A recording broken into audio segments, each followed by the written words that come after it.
For the first time to the Publisher Insight. Well, welcome. I know we have a lot of returnees. It's a favorite among a lot of publishers who've been with us for the 4 or 5 years that we've been doing this. I'm Steve Smith. I'm the Editorial Director of Events here at MediaPost. Thanks very much for being here. This marks something like my almost my 30th year covering digital media and the digital disruption. I started covering this. My first magazine was Cyber Surfer magazine back in the early 1990s. My first editor was Jason Calacanis. That's how far back this goes. But in recent years, it's become apparent, and I think through these events, it's become apparent. And I've come to believe that publishers need to start, in order to really manage this disruption, we need to start thinking, and publishers need to start thinking more like the emerging wave of direct-to-consumer brands that we've been seeing emerge and disrupt their markets over the years. It's clear that the age of mass media was being supplanted by niche media, and so too was the old values that were associated around buying eyeballs and buying impressions, looking for reach and looking for scale. The oligopoly, they took care of that. They bought that. They won that battle. There was another battle to be won that really had more to do with deeper relationships with audiences, deeper relationships and understanding of data, deeper understanding of who our audience was and how to serve them in a lot of deeper ways than we had simply just with content. And that's what we've been talking about over the last few years here. They were likely going to need to find a way around the usual supply chain, around advertising. They were going to need to go direct to consumers in a lot of different ways.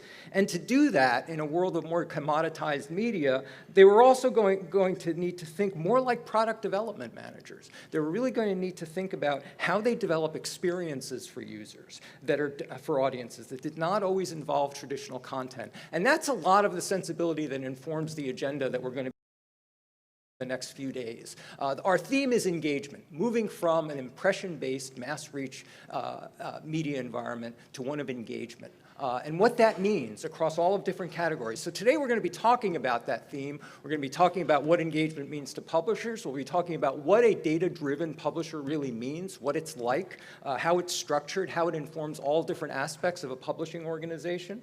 We're going to be looking tomorrow at video, that sort of Charlie Brown football that has always been held out to publishers for years and years with different models and different lures. Where are we now in terms of the video models that work? What platforms and distribution is working? Is OTT, which many people have been touting as the next football, really a football or really a promise? Programmatic advertising, is it really ready to engage? Are we ready to get beyond crap inventory and crap creative and really start using these technologies to engage? I've been to all your sites, I know how bad it is, and really start engaging consumers and using the technologies to tell deeper stories. And then we'll also be talking about all the different ways in which new products are being developed and being conceived. We really are, in some fundamental way, I think, redefining what media is. It's not just content. It has to do with live interactions, with e-commerce, with membership experiences. We're now starting to talk about not just users, but viewers, members, guests, influencers, buyers. That's a different way of conceiving the audience and a different way of conceiving products that we develop for them. If you're still thinking about your audience as a set of eyeballs, if you really think that what you have to sell is a set of impressions, I think you've probably already lost. I think a lot of the conversations that we're going to be having over the next few days are going to be talking about the ways in which publishers are digging deeper and thinking differently about what media actually is. But enough of me and my thoughts. This event and this series of events has always been about you and your opinions and your thoughts. And we start, you guys overwhelmed me with the responses to my survey that I send out before every one of our summits asking you to define some of your key challenges. Don't get scared. There are 28 slides in this deck. I promise you I'm not going to go over all of them. But I did want to highlight a few things because I want to get your voices into this mix to start us with some of the impressions, and especially the diversity of impressions that people have about their businesses and what's challenging them. So for instance, I asked about what the biggest challenge and obstacle is that you face in increasing company revenue, overall lack of resources, the ways in which it's forcing people to triage their values and try to work with a more limited set of staff. One interesting note had to do with the current political cycle. This is another issue that's come up more and more as I talk to a lot of publishers, is the ways in which their editorial is pressing upon their receptivity to advertisers. There's a lot of blacklisting going on that's limiting where advertisers want to go, and there's a lot of tension between what's going on editorially and what advertisers and the environments that advertisers want to be in. Culture change, I think we're going to be talking a lot about how this is impacting publishers. Again, sorry, I'm trying to keep up with my own. I don't have my cheap monitor, so I'm trying to keep up with my own slides.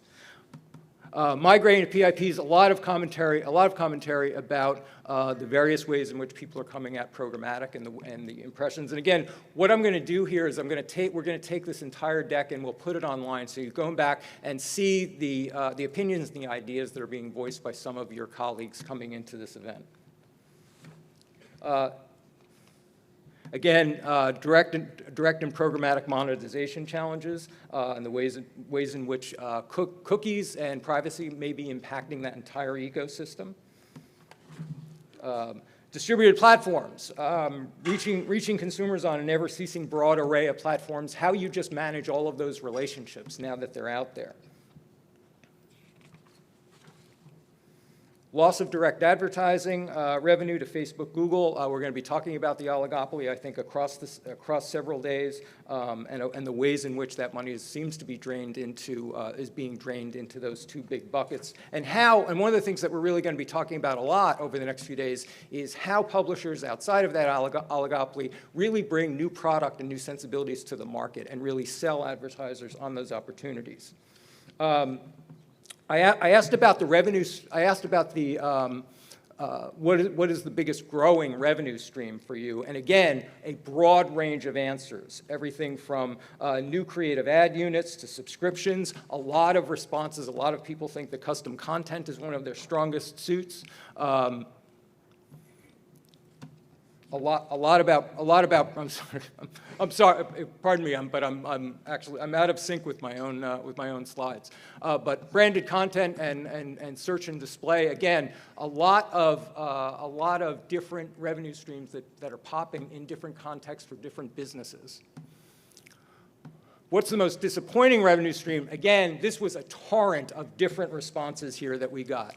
Everything from direct sales to partnerships, which a lot of publishers are pursuing, the ways in which they partner up to increase reach and grow audience, to print, of course, always a loss leader, but also diversity of opinions about private marketplaces and whether they really are paying off, and the difficulty that publishers are having in getting them up to scale and getting them implemented well. Video programmatic, drafting off of that. Data and audience. Data and all of these things is harder for publishers to do than many of them initially thought, and that still seems to be a major choke point, is getting the data right and getting the implementation and the integration of a lot of programmatic systems.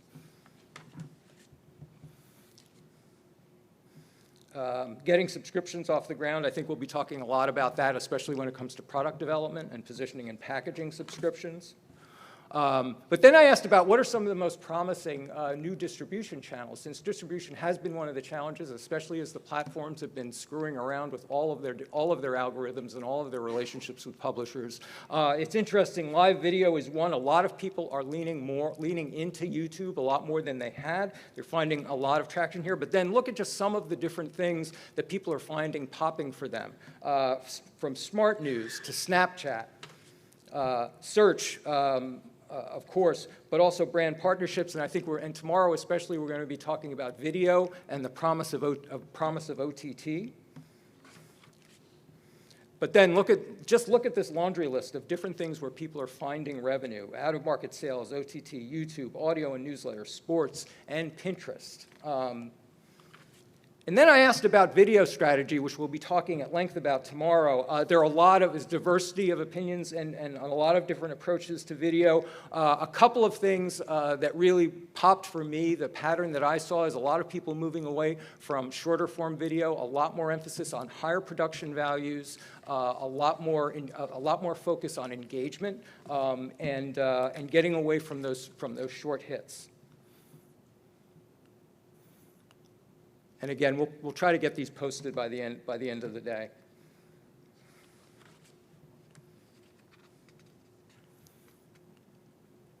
And again, there are a lot of focus on longer form, higher end content when it comes to video. And then I asked, finally, all of you to talk about your overrated and underrated bright, shiny objects, the things that are being dangled in front of you that you, and again, we had a diversity of opinion from, still can't believe ComScore is a thing, to newsletter open rates, CTR, Grammarly, video header bidding is overrated, underrated, affiliate contextual commerce. We're going to be talking about a lot of that over the next couple of days. I love this one especially. Podcasts, both overrated and underrated. A lot of publishers who find that when they do it right, it really can reverberate throughout their organization and offer a lot of multiple advantages, but getting it right is very hard and very costly and very time-consuming. Blockchain, you don't hear that too often. Video, Facebook, OTT. I'm sorry, I'm racing through a lot of these. Overrated, DMPs, because they're mostly tied to third-party cookies. What the implications of new privacy rules will be on publishers is something that is still hard to gauge right now because so much of it is vague. OOH, overrated, again, podcasts, this idea that it simply takes too much time to get this right and to integrate it well. But also, we'll be talking tomorrow about OTT apps, whether they're overrated, and TV is underrated.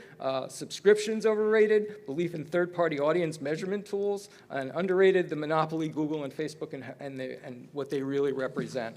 Again, this is a diverse set of responses. I think it suggests the ways in which ways in which people who are coming to this event really are finding a lot of diverse pathways, and I think that's the value of this event. It's getting people to share what they're trying and what's working, and that's the spirit of the next few days. Again, some of the basic summit rules. Everything that we do on stage here, the first 3 hours of the morning, is all on the record. It's being live streamed via that camera there. We report on it. We blog on it. We'll be doing follow-up video clips. But then at noon, we come off stage and go off the record. And for those of you who haven't been to an Insider Summit, that's really where the content on stage becomes conversations. I would urge you, don't run out and take that phone call, that phone appointment. The roundtables really have always been, for the 15 years we've been doing this, they're the heart of our summit.